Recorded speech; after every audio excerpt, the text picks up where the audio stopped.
Welcome to the Slop Temple. We pray this video helps. You start by powering down and unplugging everything. This protects components and you.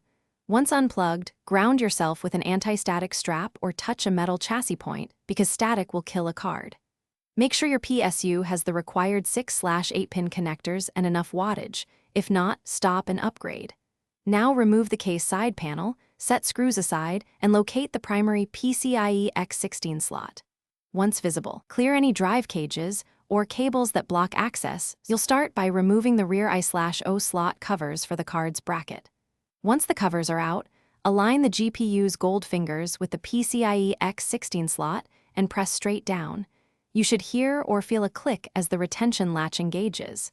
Make sure the card sits flush and that the bracket lines up with the case.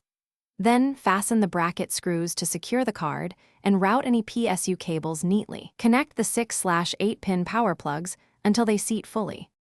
You can now reinstall the side panel, reconnect the power cable to the PSU, and attach your monitor to the GPU outputs rather than motherboard ports.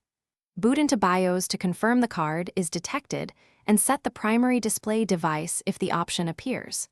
Once in the OS, immediately install the latest GPU drivers from the manufacturer to ensure stability. Finally, run a quick benchmark or stress test while monitoring temperatures and power draw. If you see artifacts or crash,